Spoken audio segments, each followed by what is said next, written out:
Welcome to Inside the Force. I'm Greg Grunberg, a.k.a. Snap Wexley. It is a period of Star Wars mania, as new movies, comic books, novels, and TV shows populate the system. Fueled by their love and passion for the galaxy far, far away, two exceptional geeks tap into hundreds of holocrons in order to bring you the knowledge and insight of all things Star Wars. Come and join them as they go inside the Force. Welcome back, everyone, inside the Force. Dave Cottingham here with Casey Cooley. Hello, everybody. Welcome back. That was a little strong, I'm sorry. Yeah, a little strong. Hello, That's everybody. yeah. How you doing? Welcome back to myself. I was not on the special edition episode we did last week. In fact, I'm pretty sure that's the first episode I was not on. It's the only week, where it was of this entire me run, and not you. Yeah. In 3 years. It's kind of weird. It's kind of weird. Yeah. Yeah, I got to admit, it was kind of weird. But good job on the interview with Andy there. I enjoyed listening to it. I got some follow-up comments. Yeah, that's fine. But we'll definitely get into that, as well as obviously all the other things, all Star Wars. We do got some good things to talk about and some interesting topics that have come up with some certain news. So we'll just go ahead and dive right into whatever we got going on news-wise.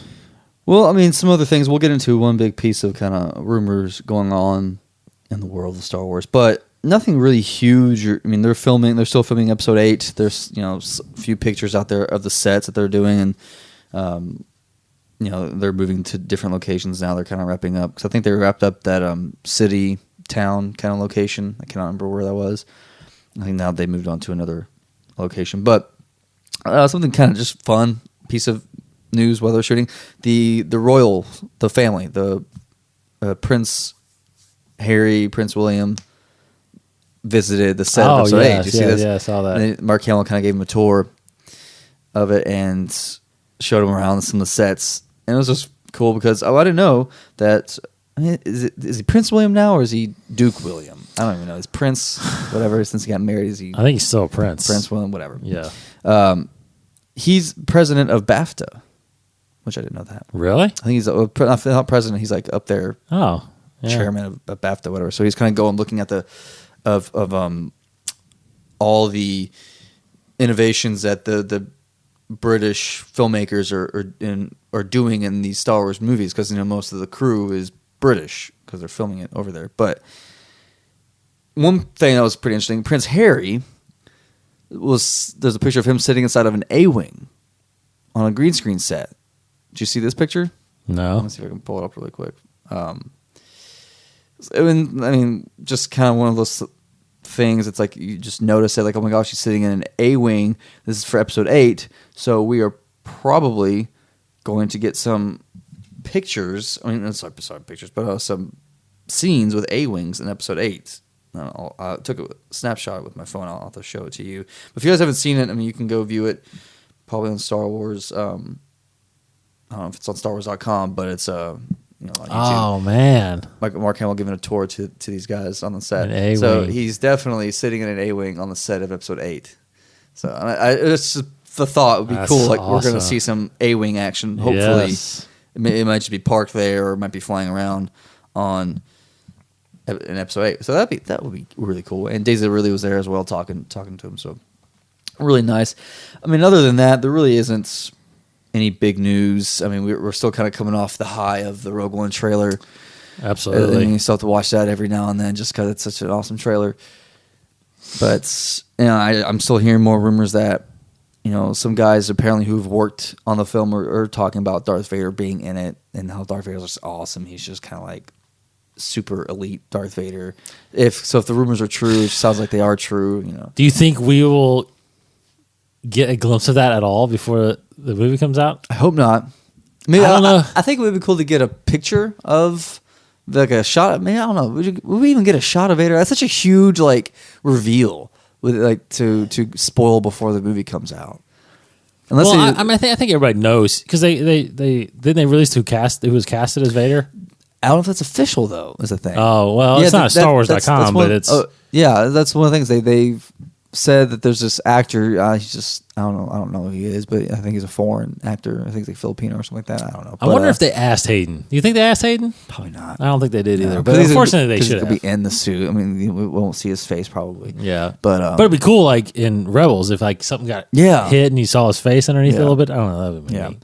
So they supposedly have casted an actor to play Vader in Rogue One. So he's probably going to be in it. Everybody. So just get ready to see some awesome Darth Vader action. Hopefully, in Rogue One. You know what I kind of wish that all we saw was like a little bit of like what we saw of Batman fighting. Oh, just like glimpses? Just like glimpse. You know that shot where he's like really fast. Batman Begins? Yeah. No, Batman Superman. When he's like, a really fast shot. Yeah. Just like him using his saber, like normal supernatural. He's definitely using the Force to like speed and really agility. fast. Yeah. Just that's all I want to see. Just saber, like 2 seconds, like choking one guy while fighting off other guys. Oh my god! Just a couple seconds. That's all I need. Yeah. That's all I need. Just to hold me over a little bit. That'd be cool. Maybe Celebration. They might actually reveal that. That could be one thing they reveal. I definitely think Celebration will probably be another trailer or something. Yeah. Maybe that second trailer will end with some Vader breathing or something like that, or just a little. He's got it. Yeah, he's got it. So cool. That's. I mean, also if we're gonna get Boba Fett and the other bounty hunters, I mean, this could be one of the coolest Star Wars movies. I know. Like to get all these awesome things in one film will be just extraordinary. It'll be so cool. Because I feel like we didn't get any of it in the first one. I mean, no, we got the Mon Mothma thing, and we got kind of the gist of the story, which everybody knew. Yeah, steal the plans.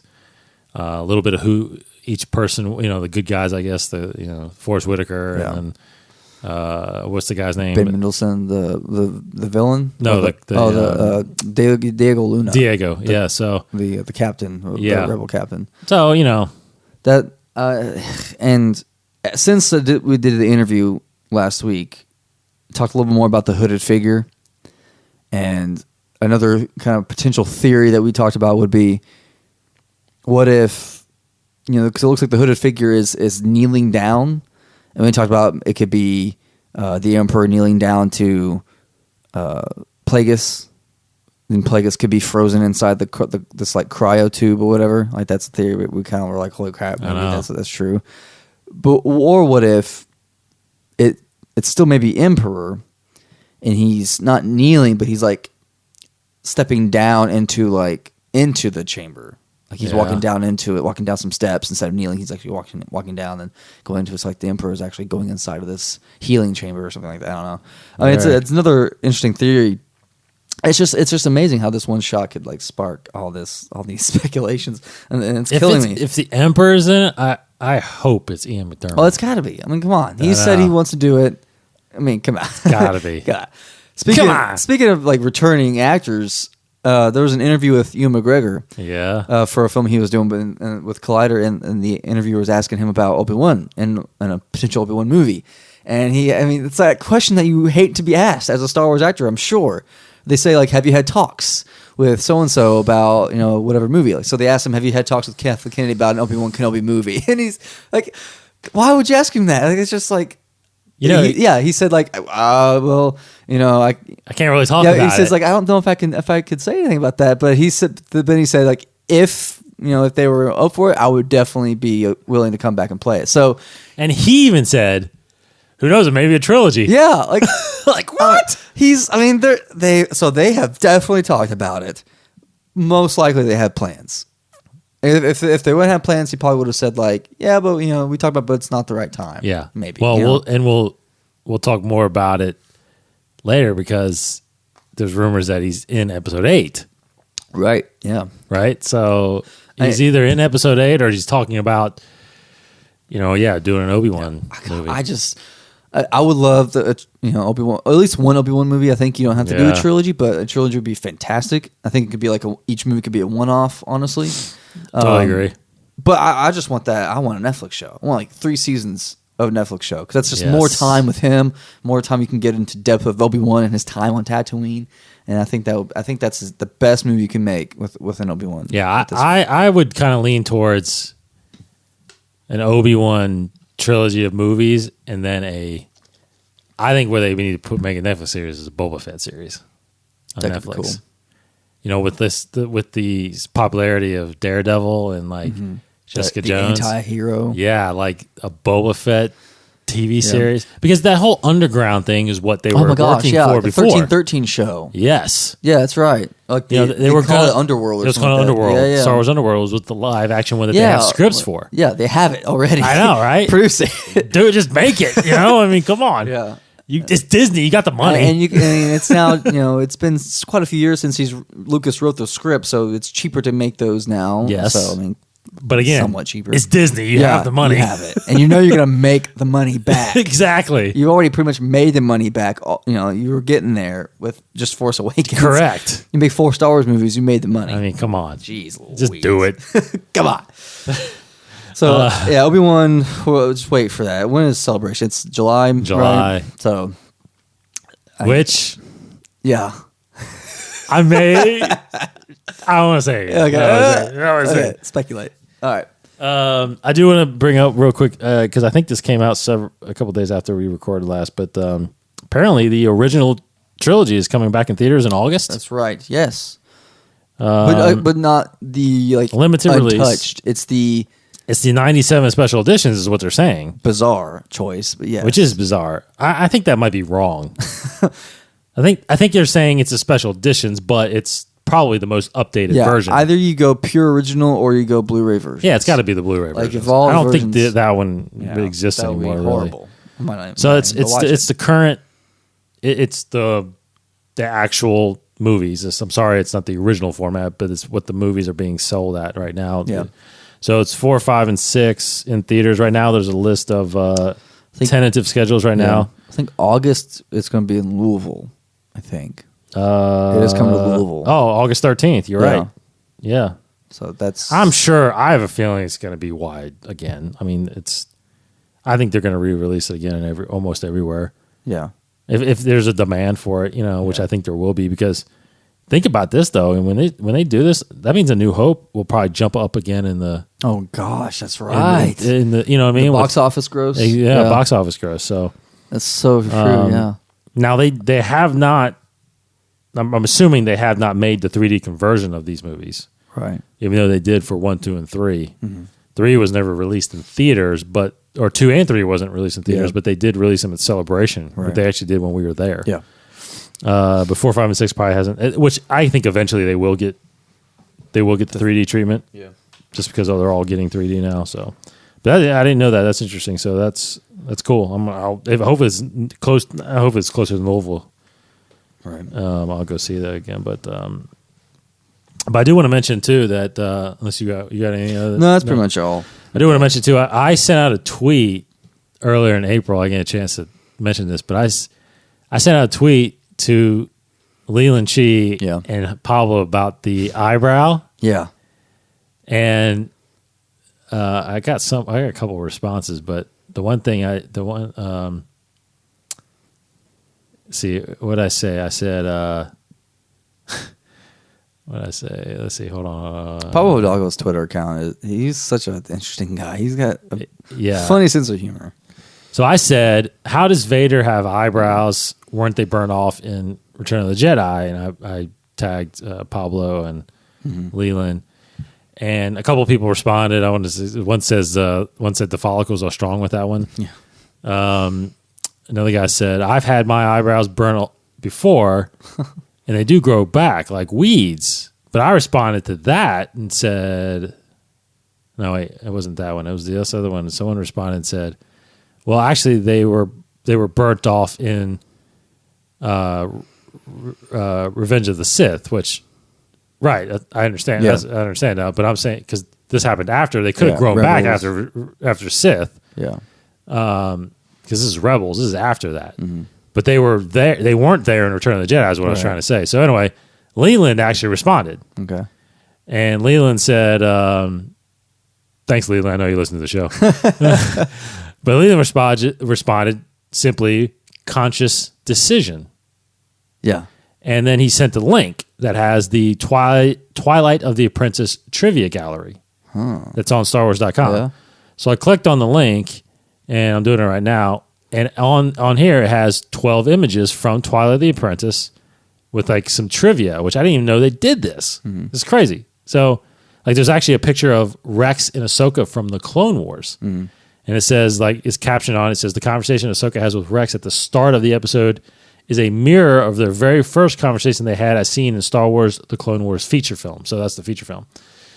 But then you go down and then surely there it is. There's a shot of Anakin, Vader's face through the burnt, and it says,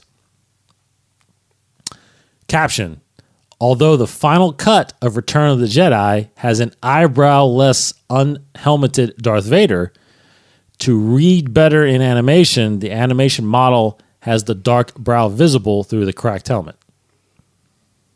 That's all the explanation was. So it was a conscious decision to add it because it reads better in animation. So you can make an argument, I guess, later on it gets burnt off again. I don't know, or eventually it just falls out. I don't, so I guess, Yeah. But thanks, Leland, for the response. I figured it was they obviously had to do it on purpose. I always thought that because, when they're designing the face, they have to be like, okay, what would Vader's face look like? Let's look at what it looks like in Return of the Jedi. Let's look at what it looks like in Revenge of the Sith, and then let's try to match it to that. So it just seems like, So I guess it seems like it's more of a logistics. I would think it would practical reason. I guess I would think it would actually be more difficult in animation to add an eyebrow. When they say it's easier reads to better. Reads better, as in like it's you can tell what you're seeing better. I guess it distinguishes his face. Yeah, it distinguishes what you're looking at. I mean, it also like more motion in the eyebrow too. I suppose.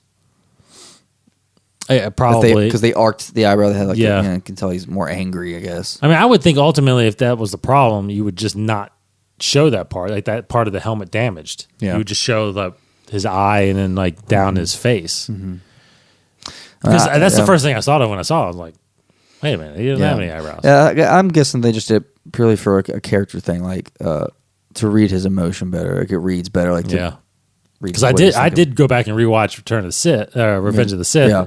And when that helmet's coming down, he doesn't have eyebrows. Yeah. So, but we do. While I'm on Twitter, I wanted to say we do have a question on here that I wanted to get to, and it's got great show again. Agreed. I think this is from our Rogue when we talked about Rogue One. Mm-hmm. It says agreed.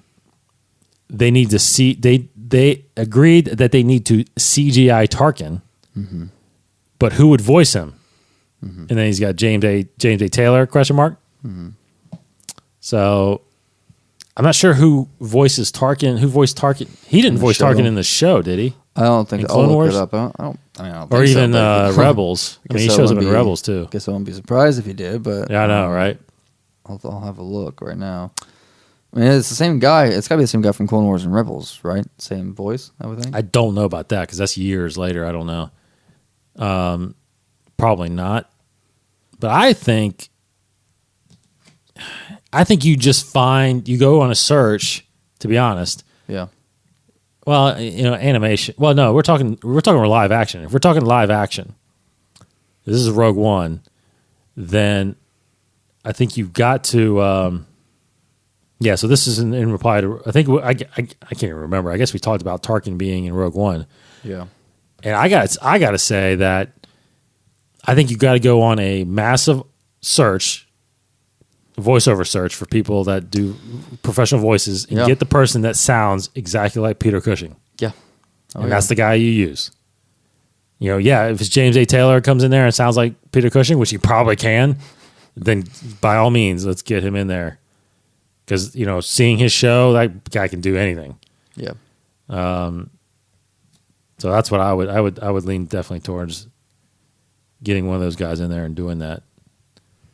That would be, and the CG part too. It's just, I honestly don't know if we're there yet to like, depending on how long he's in the film, if he is in the film, because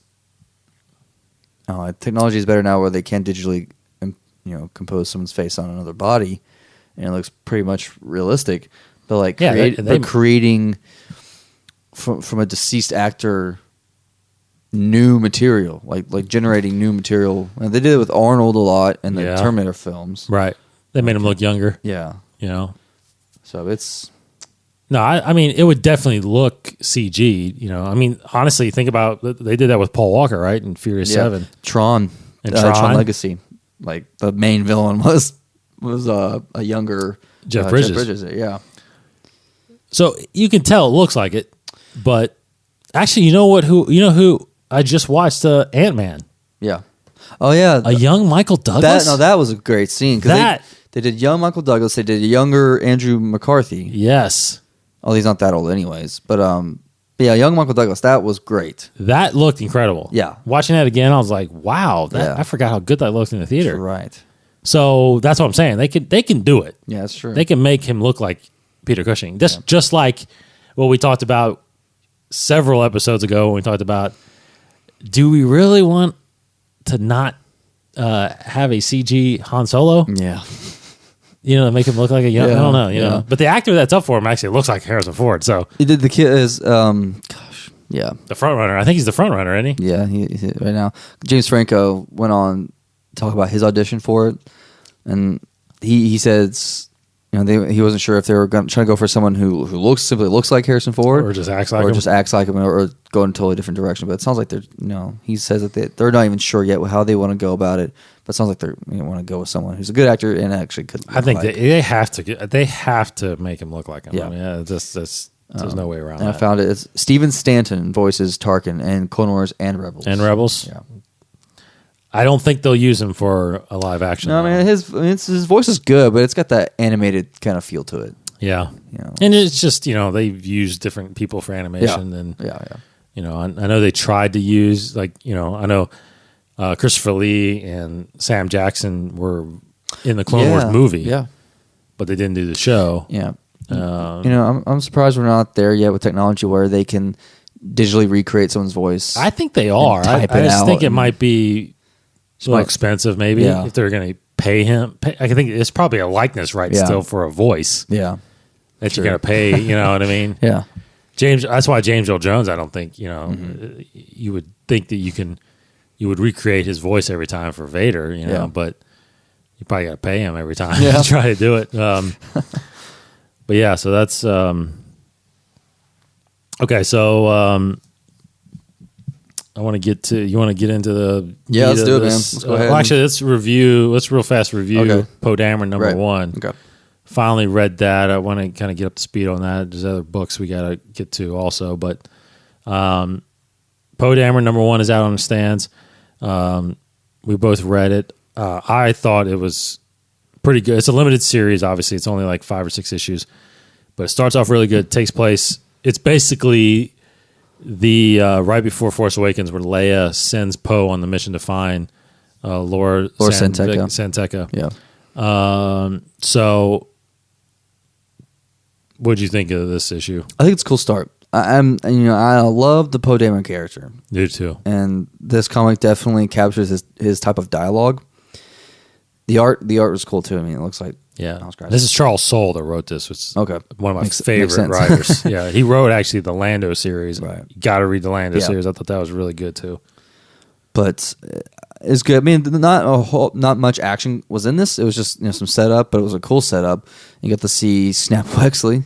You got to see some other Black Squadron Rebel characters. But I'm very interested. I didn't know they were going to go Laura Santeca. I didn't know they were going to talk more about him and try to figure out more about him, which I'm very excited to learn more of his character.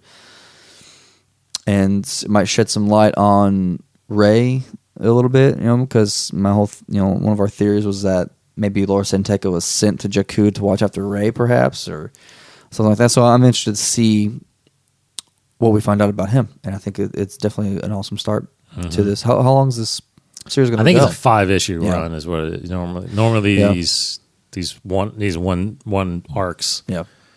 Leia and Lando and Chewbacca, they were all like 5 issues. So I think this is a 5-issue series. So cool. Very good.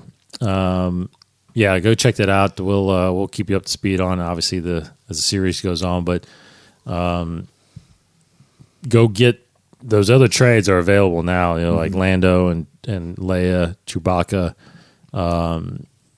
even the Vader series and stuff like that. The Kanan, they all got some trades out there now. You can get caught up.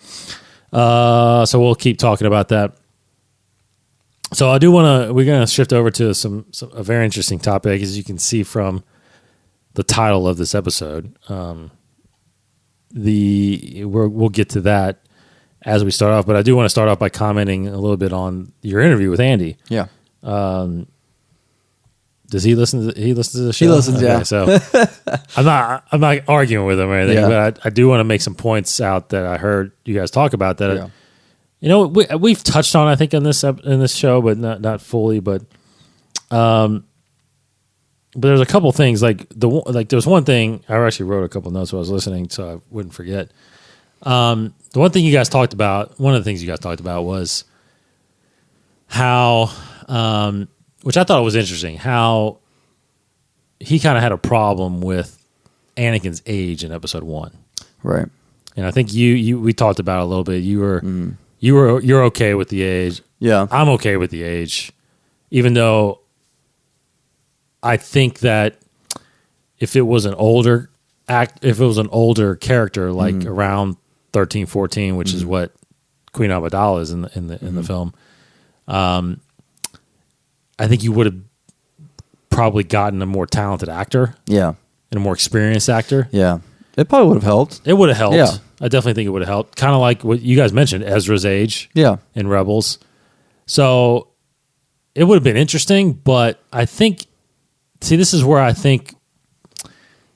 little bit of disagree with what he was talking about was in Episode 1, you know, I think he mentioned how he wanted to see more anger, more conflict in him. Right. But to me, Episode 1, like when I watch it, especially after like we watched when we did our own commentary on it a little bit, like to me, Episode 1 is not the story of Anakin. Mm-hmm. It's the story of introducing Anakin, and the story is Qui-Gon and Obi-Wan. Mm-hmm. I mean, that's the first two we see in the movie. Right. The first ones that talk. The first ones that it's the whole driving force of the film, right? Yeah. It's their story. What's happening with Naboo? Yeah.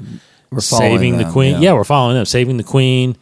Getting off of Tatooine, going back and helping the Gungans, and so to me, I don't need to see. I don't think it was intended to see Anakin's start of being Vader, because that's what Episode 2 was about. Yeah. That's the start, right? Finding out his mother was dead. Because that's his downfall, right? That was the beginning of his downfall. Because for 10 years of training, we're reading about it a little bit in the comics right now.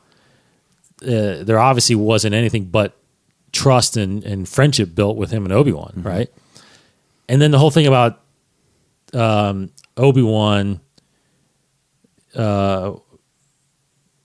feeling, he wanted him to feel a little reluctant and against it, to maybe start that conflict, and maybe I felt like there can't be that, because again, the story being Obi-Wan and Qui-Gon, Qui-Gon's dying wish was train him, right? And he basically is telling Yoda, I'm going to train him regardless, so I might as well grant me, and it is later on, obviously in Episode 4, you kind of find out that he failed, well, I guess Episode 6 maybe, he's like, I tried, but I couldn't train him, and I couldn't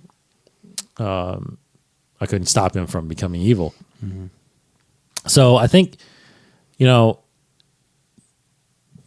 looking back at the prequels, I mean, obviously, we've talked about it to death, what we would have done differently and what we think would have been improved on. But Episode 1 to me was, and it's weird because it was weird because Sam, my daughter, one last weekend, I actually was like, "What do you want to watch?" And she's like, "I want to watch Star Wars."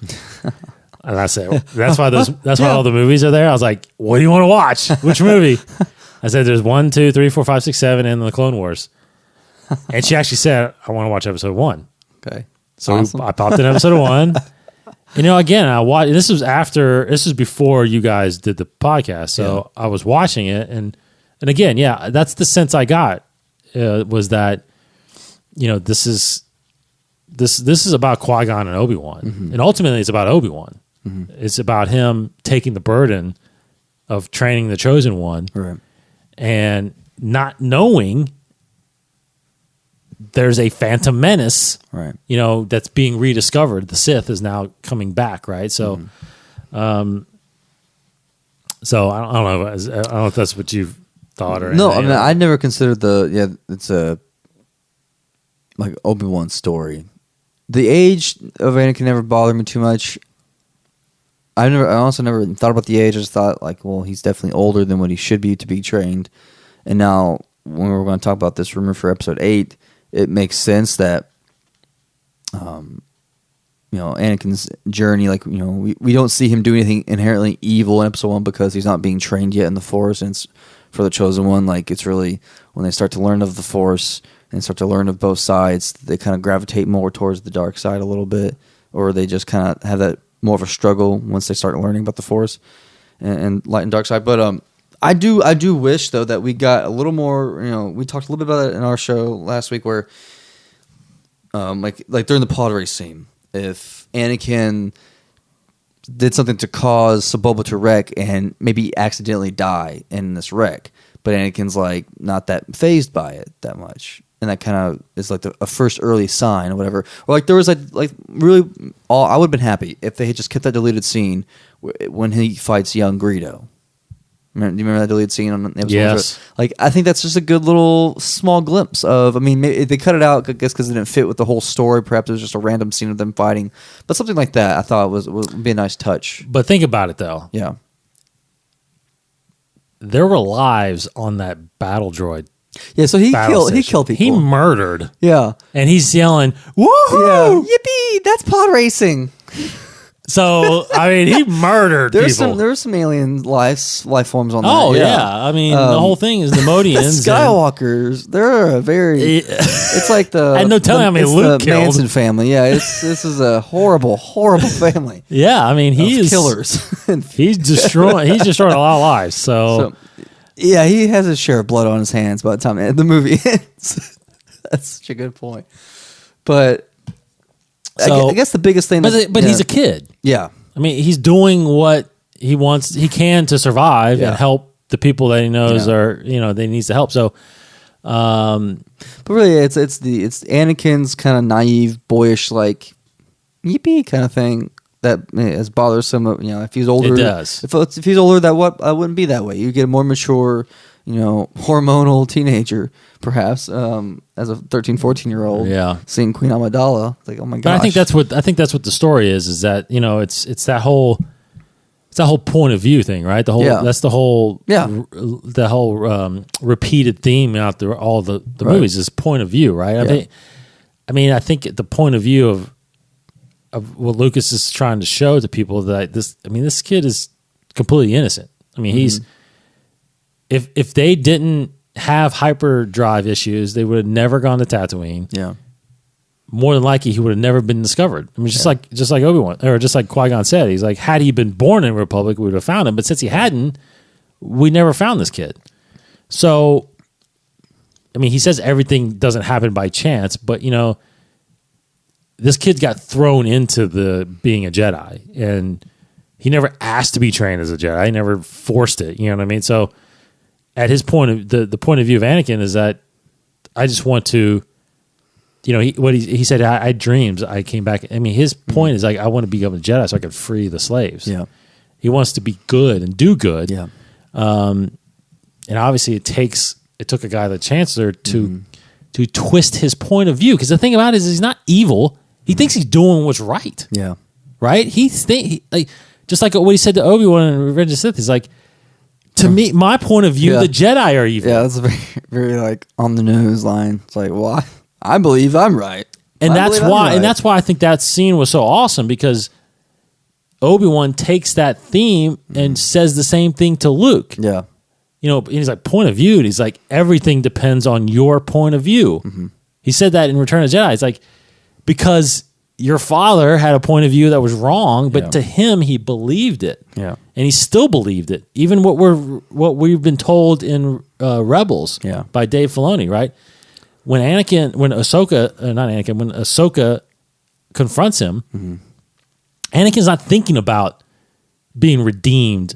He's thinking about, she's part of my past. Yeah. I have to eliminate her. Yeah.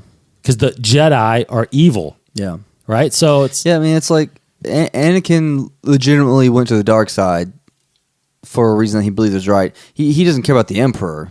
Like, he wants to, you know, regardless if the Emperor's alive or as we're not, getting in the comics a lot of. Yeah, like regardless if the Emperor survives, he'd still be in the dark side. It's not like if the Emperor's dead, then he'll go back to the light side. Like, he's with the dark side. He made that decision because he believes it's better. It's you know, more powerful. More powerful. Yeah.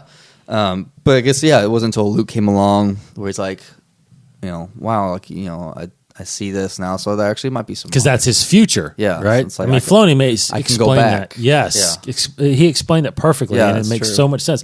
And that's the thing about it now is, and we keep saying it, you know, but there's so much more material out there. It's changing these characters. Yeah, it is. It's giving you more layers to the character that you just don't get. You just don't get it by just watching the movies. Yeah, and that's what Andy says too. Like, after we see Rogue One, and then we see Episode 4 with Leia confronting Completely Vader. different. Like, the emotional impact of Leia confronting Vader in that very disrespectful tone. Be like, you are talking to Vader this way? Like, people were afraid of him when the movie first came out, but now we're going to be like, do you realize what this guy's done? Yes. He's taken on squadrons of rebels, and you're just smacking talk with him right now. You're just... And he knows you're a rebel now. Yeah, It's like, you need to stop talking now. Or Yeah. you're going to get killed. That's a very good point too, you know. So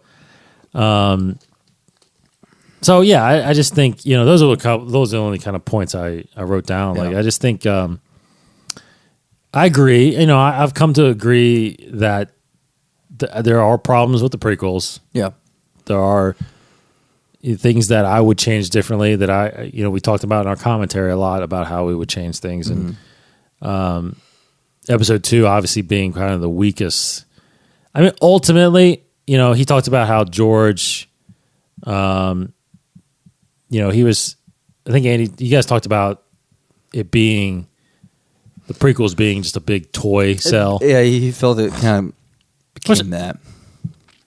Which any of those type of movies, that's what a lot of them are. You know, Transformers and Transformers, you know, I mean, it's, especially you got to sell toys too with it, you know. And Lucas at the time, I mean, he was no dummy. He owned 100% of the merchandise rights. Yeah. Of course, he's going to make money. Yeah. You know, try to It's sell just a merchandise. lot of the fans feel that way, that it's sold out. Like, it sacrificed a story for a visual spectacle, like CG and all that kind of stuff. That's kind of what.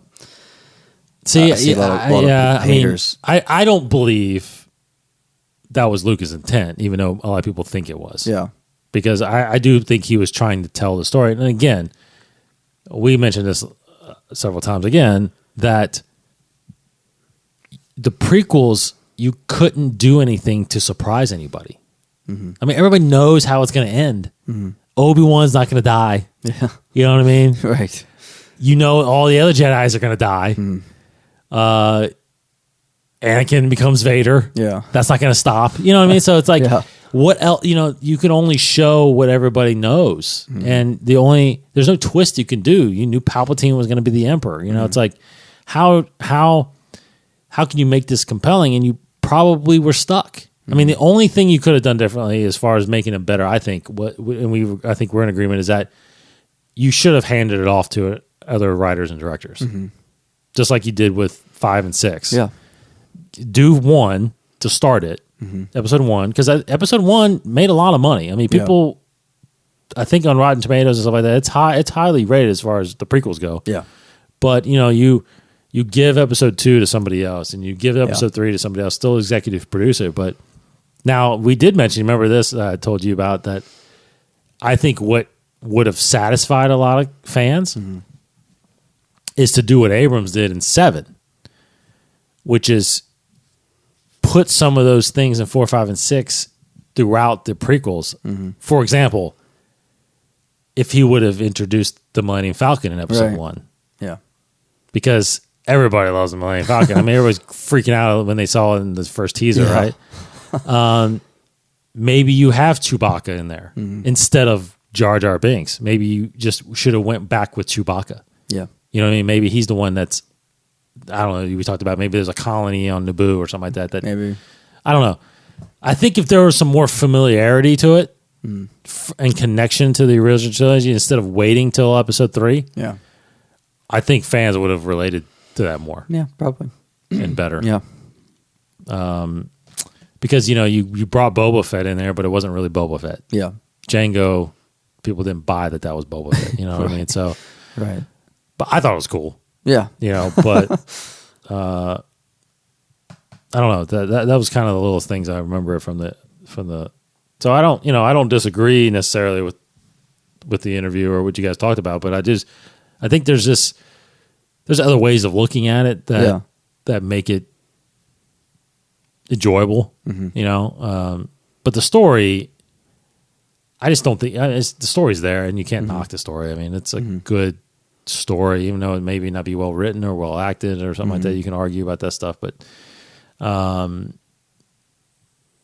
mean, in episode 3, I mean, I don't think many people argued that they didn't dislike episode 3. I mean, it was pretty awesome. But anyway, so kind of shifting that into this rumor that has come up. We were not really big on rumors in this, but I do want to talk about it because I want to mention because we are a year and a half away, a little over a year and a half away of episode 8, and so and this is a rumor. I don't want to and even though it is a rumor, this could potentially be a very true rumor.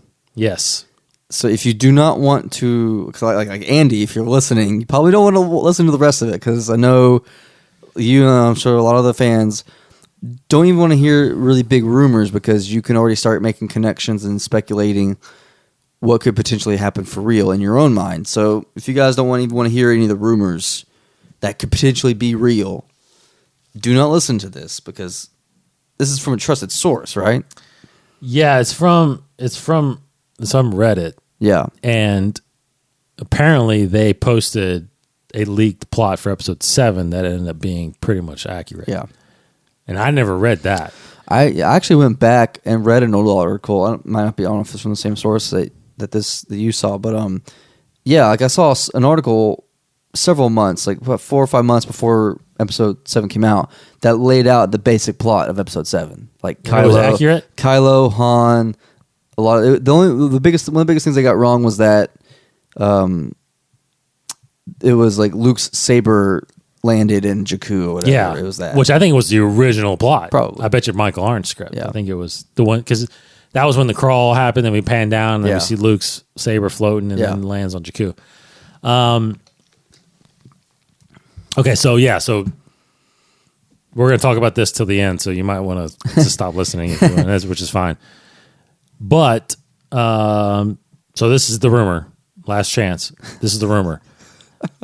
And I'll just go ahead and read it right off the page here. So Rey, at the beginning of episode 8, is revealed, obviously, that, which everybody knows already, kind of, that Snoke seduced Kylo Ren and ordered him to kill all the Jedi that Luke was training. While that's happening, Luke and a few others survive, and he takes a young Rey and drops her off on Jakku. Rey's mom dies in the attack, so she was obviously a Jedi. Well, I guess not obviously, but she was there. So Rey, in the beginning of 8, is upset that Luke because she guesses that he's her father, and is angry at him for abandoning her. But Luke turns and says, "No, you are my father."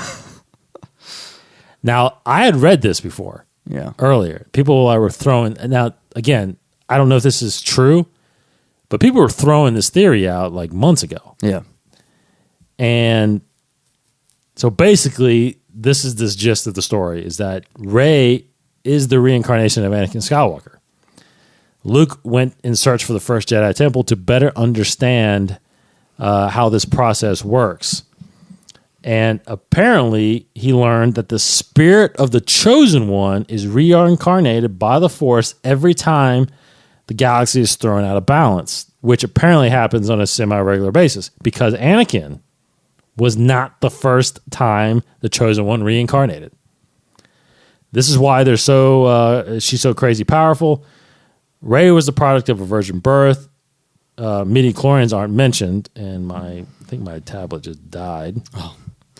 But anyway, I remember what it says. So, but it's really it goes on to say that in the movie as well that Rey or Luke has a discussion about this with the ghosts of the Force ghosts of Obi-Wan and Yoda, played by Ewan McGregor and Frank Oz, obviously, and that Rey has a discussion with Hayden Christensen. Yeah.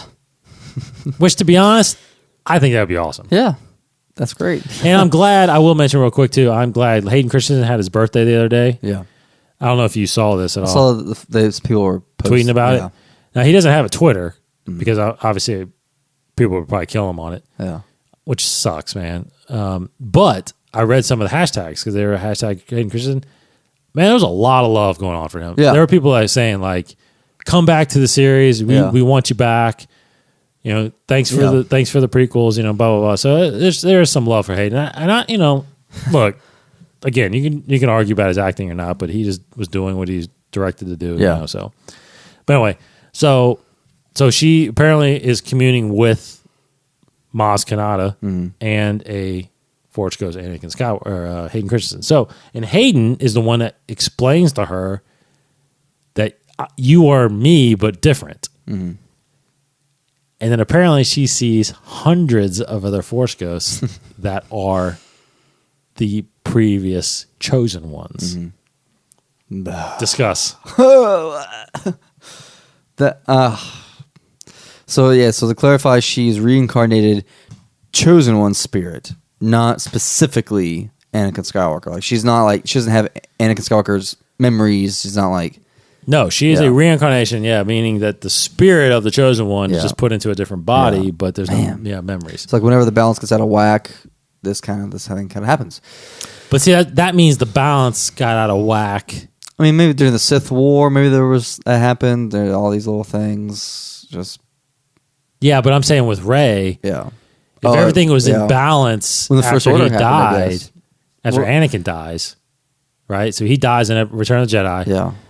Rey is 19 now. Yeah. So 11 years go by, and all of a sudden it goes out of balance. Well, is what they're saying. Well, I'm thinking right? It's it got out of balance when the Knights of Ren killed the Jedi and Snoke and the First Order kind of started. But Rey was already born.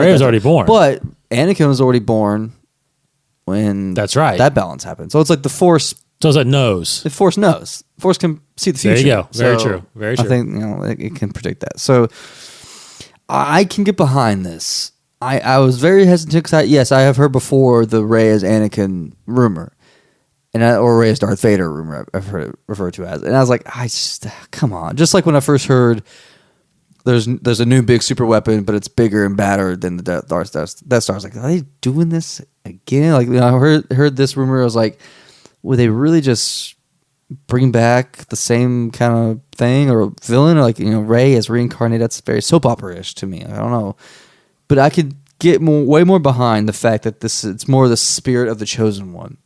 I love that, for one, because it ties the prequels in, and if Hayden's in there, if Ewan's in there, then it ties all this back in the prequels, which I love that because they can't forget the prequels. It's bummed to not think that she's not going to be Luke's daughter, and we won't get a Mara Jade type of person probably, because that's what I've been thinking about ever since Force Awakens came out. So for the past 4 months now, man, it's such a bizarre thing. And so like to think that there have been hundreds of Chosen One in the years past, like that's definitely changes things for the Star Wars universe and for the canon. It just extremely blows up the universe. So many stories now you can hundreds of more stories you can tell now about all this stuff. And where have you heard this story before? I've just seen headlines. No, I'm saying, where have you heard this general story before? The reincarnated. Oh, like the Emperor No, reincarnated chosen one. Where else have you heard that story before? In the Star Wars universe? No. In real life? I mean, No. In another franchise. Another franchise. Oh my gosh, put me on the spot. I don't know. Reincarnated. How about chosen Neo? one. Oh, for the Matrix? Oh, because the Matrix, there have been several Matrices as well. There have been several several anomalies. Is what they remember. They said, the architect was you're talking about it. reincarnated. You're reborn every time. Yeah. The thing comes out of flux. Yeah, and then they reset the Matrix. Yeah. As soon as I read it, I was like, "Oh my god, it's the Matrix." Yeah, that's true. Yep. Unfortunately, I hope they didn't just think of that. You know what I mean? Like, Yeah. Because this is what they're saying is basically that. So everything gets good, and then as soon as it feels like it's getting bad, the chosen one gets born. Yeah. And then, but there is a thing too, that Luke is worried about training her because that the chosen ones have been known to fall. Yeah. Maybe some haven't. Maybe some have.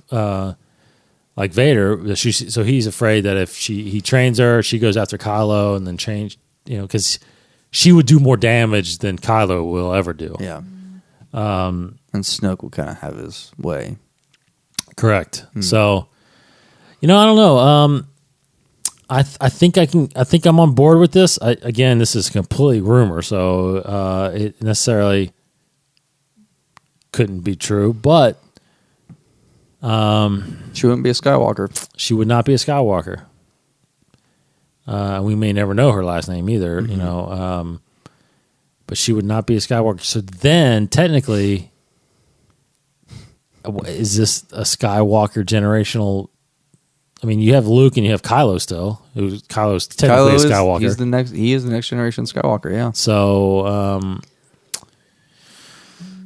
I don't know. It does. Again, it changes the previous movies. Mm-hmm. The fact that in episode prophecy. 1, when he's like, well, again, there is a prophecy. Yeah.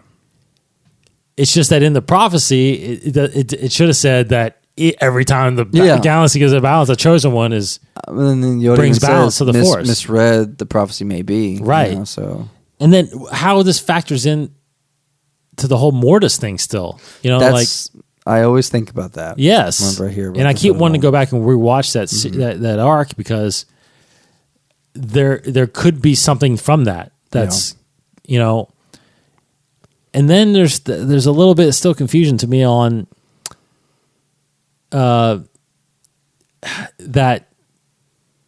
I thought it was mentioned by Lucas or somebody that Yoda was kind of the first one to do the Force Ghost thing, or not Yoda, but Obi-Wan. Yeah, and how are there hundreds of others? Yeah, doing it. Is it if you're the chosen one, are you automatically a Force Ghost? Maybe that's it. That might be it. I mean, because everybody's wondering, well, how Anakin could just show up as a Force Ghost without being trained? Yeah, but he's the chosen one. The chosen one is automatic. He's super powerful. That's why Rey is already super powerful in the Force. People are like, how does she already know? That how actually to do this? could make it an easier explanation. Yeah. For Anakin just showing up like that. And why is he young Anakin? Why isn't he old Anakin? Well, there is a reason. Like Lucas, because that was the last time he was. Yeah, but also he's the chosen one. He just wants to choose. He comes back however way he wants to come back. Yeah, he's like like Neo. He can ride it however he wants to ride it. But that's that's a big. That's interesting though. It's a big matzo ball there. That's a. Yeah, that is big. That is a big change. Yeah, and but it makes sense with if any information that you need on that would come from the first Jedi Temple. Mm-hmm. You know what I mean? So him that's why he went to find the first Jedi Temple, I guess. To seek out who the chosen one is. Is Rey the chosen one, I guess, and that's just crazy to think, actually. That makes me it's making me harder to wait now. Totally. But it does I tell you what though, it makes sense. It does make sense. It's good. It fits. It does fit. Do you think because this article points out basically that if this is true, most Star Wars fans will be upset. I think it's because it's such a it's such a twist. I think it catches everybody off guard to the fact that they don't like it. I don't know. Star Wars fans are sometimes the weirdest most fans. Critical fans. Most critical fans sure. are like how can you read a Star Wars fan? Like, do you want to do your traditional Star Wars story, or it's an adventure? It's, you go to this planet, this planet, this planet. You're trying to defeat the villain in this way. The specific plan that they have, like there's one way to defeat them. So there you go. You're defeating them. Or do you break away from that storytelling mold and do this thing? There's been reports of Rian Johnson is create like the actors are talking about how Rian Johnson is going. It's pushing the mold, right? He's really doing something really unique with Star Wars and the unique way the story is told. And there's questions like, well, will this upset fans? Like, this could be one way that he is pushing the mold, is that the story that he's helped to create is so different than any other Star Wars story, and it's expanding, it's pushing it to its limits so much so that fans could. I mean, I think definitely some fans will hate it just because there's always a camp. There's always a bipartisan group of Star Wars fans. You have your conservative fans, you have your liberal fans. And so it's hard to figure out how it's going to turn out. But I mean, if it's any indication of saying that I would be okay with it, you would be okay with it, I guarantee there'll be the purists out there, or somebody out there might not be okay with it.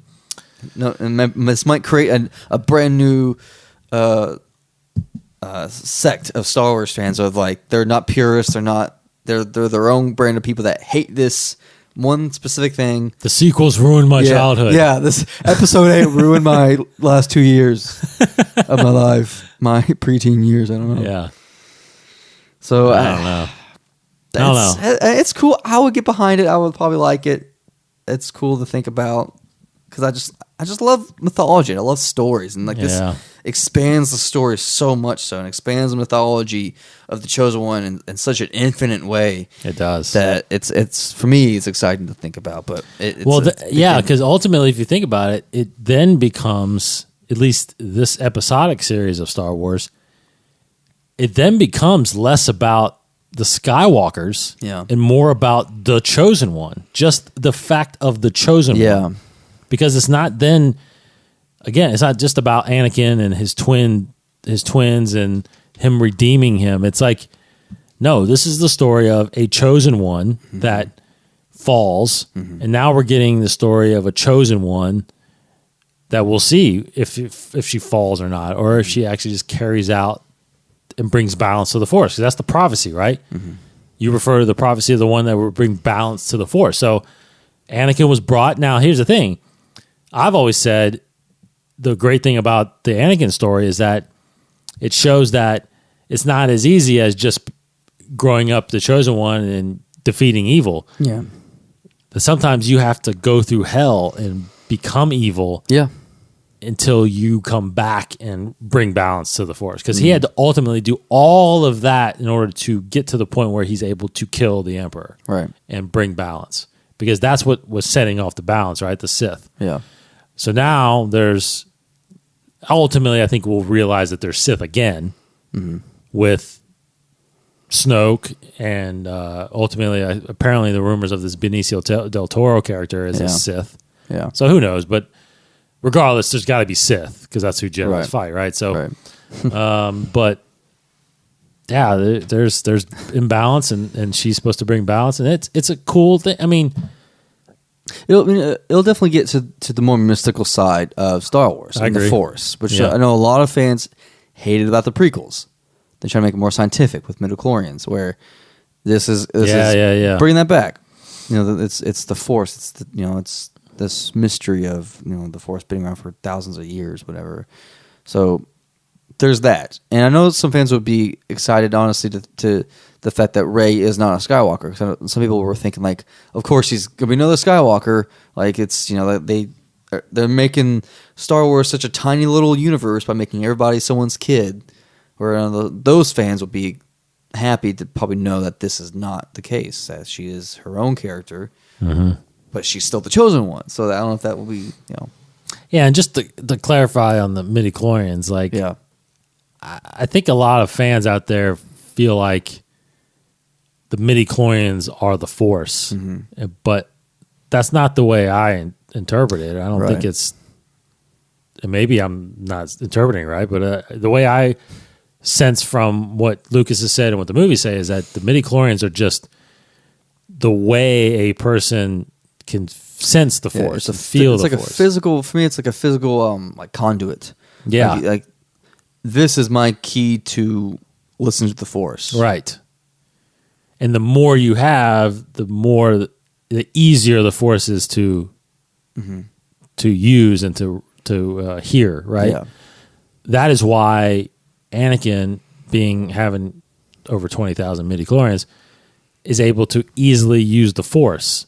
Rey is easily able to use the Force. If this is true, then she has just as many midichlorians as he had, right? She's birth of the Force, child of the Force. Well, see, that's the thing too. Is Qui-Gon says he believes that he's like, I believe it's possible that he was conceived by the midichlorians.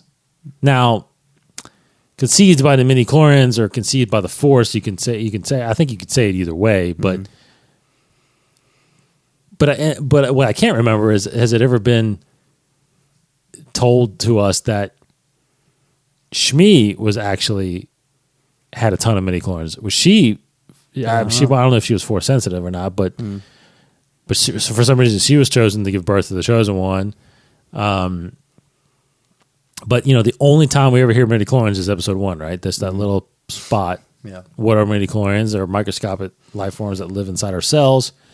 And he says, without them, we could not know the Force. Right. And just like what we talked about, how could anybody be Force sensitive, or is everybody Force sensitive? Could everybody learn? It's like, well, no, there's midichlorians in everybody, but if you don't have a certain amount, but technically you're not feeling or sensing the Force. You're not being. You have the I don't know. potential to tap into it. Yeah. So if you I don't know, to me it's like the Force is the same thing it was in the original trilogy, where it's in what Maz says. It's still there. It's always there. It's a energy field that surrounds all living things. Yeah. It penetrates us. It binds us. Yeah. Whatever. It's there. Yeah. It's just how do you tap into it? Yeah. And Lucas just gave us a reason. Yeah.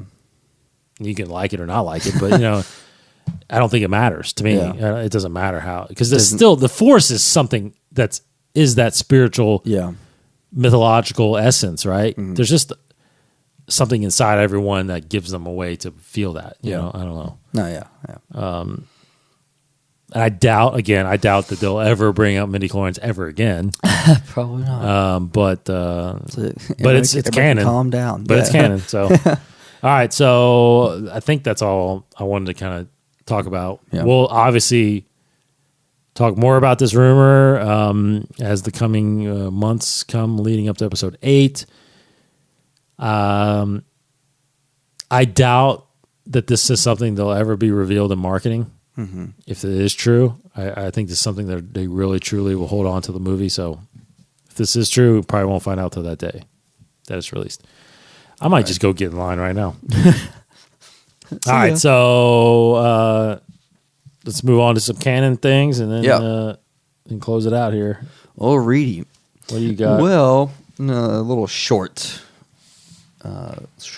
profile today. It's a vehicle, and today's vehicle is the Trade Federation landing ship. And I wish there was like a cooler name for it, like the MTT or the AT, whatever. Trade Federation landing ship. This was in episode 1, Clone Wars, and episode 3. This is like, if you can recall in episode 1 when the Trade Federation were landing on Naboo, it was this huge ship. Troops. Yeah, it was has 2 sets of really long wings landed, and that's what the AATs were coming out of. Yep. This is what I'm talking about. Manufacturer is Hayor Chal Engineering, model C-9979 landing craft type landing craft. It's got, it's holds everything. It holds heavy armor. It has heavy armor. It's capable of carrying a total of 28 troop carriers, 1,114 AATs, and 11 MTTs, which is a multi-troop transport. That's what the battle droids are stored on. And this landing ship requires a crew of 88 droids. And it's pretty cool. The wings, these gigantic wings, are actually removable. So they can store it in nice and efficient, make sure it doesn't take that much space. And it's got field generators that bind the wings and strengthen it and all that stuff. And repulsor rifts, all the works. It's got everything. And but it doesn't say it has actually any weapons, but looking at the picture here, it does seem to have some blasters on it. Seems like it there. Huge ship, holds a lot, really cool. That's all. That's your profile for today. Sweet. Take it or leave it. Real quick from the book, Absolutely Everything You Need to Know About Star Wars, I wanted to talk about real interesting thing. I can't remember if I already did this one, but I may have. But on the topic of Force Ghosts here, there's a part under Yoda where it says, it has really, with a question mark and an exclamation point, Yoda learns how to survive as a Force spirit after death from the late Qui-Gon Jinn. Mm-hmm. He then teaches this secret to both Obi-Wan Kenobi and Anakin Skywalker. Now, I think I read that before because we were both like, wait a minute. What? Well, I forgot because now I'm shocked again about it. Yes. What? So I'm not sure if how that's real. How is that real? Because by the time he learns that, Anakin's already Vader. Mm-hmm. So it's a question of afterlife. But then that is something will have to be recanted, I think. Probably. With if this rumor is true. Yeah. Because... And what if there's a story where Vader went to Dagobah and saw Yoda? And he's like, just let him live, let him go. I don't know. I guess, maybe. Too much respect. He's like, I can't fight Yoda. I don't know. That is bizarre, man. Yep. Bizarre. All right, so that'll do it for this episode. Thanks for hanging with us. InsideTheForce.com, of course. I want to say you did a good job with all the reads at the end of the episode last week. I was trying, and I forgot about it until the end of the episode. I was like, oh my gosh, I have to do all this stuff. So I was trying to quickly find all of our sites and read it off. Yeah, hit us on Twitter, Facebook. Of course, we're on Stitcher Radio, TuneIn Radio, iTunes. If you're listening to this directly on the website, you can obviously do that with all of our episodes, all 140 episodes of Inside the Force. Go to our YouTube channel, 21 Network on YouTube for all kinds of video. We've got an interesting concept brewing, I will say, just as a tease. We might be modifying the network here a little bit. We're still kind of discussing it, but I just wanted to throw out there that we got some great things to talk about, think about, and plan for coming later on this summer. So, but this, I guarantee this show is not changing, is not going anywhere. We're going to keep talking Star Wars. So Inside the Force, keep following us and go in there to check us out. So, all right, that'll do it for us. For Casey Cooley, this will begin to make things right. I traveled too far and seen too much to ignore the despair in the galaxy. Without the Jedi, there can be no balance in the Force. It's a good quote. It's topical. Wow. Should that actually say without a chosen one? Maybe. I actually, God, it's weird, man. This changes so much. We could do a whole episode on that, man. Yeah. Like essay on that. I'm not going to do that. All right. Good job, Case. Thanks, man. He's at Kryptonian1138. I am DKIM21 on Twitter. Thanks for listening, everybody. He's Casey. Goodbye, everybody. I'm Dave, and may the Force... Oh, wait.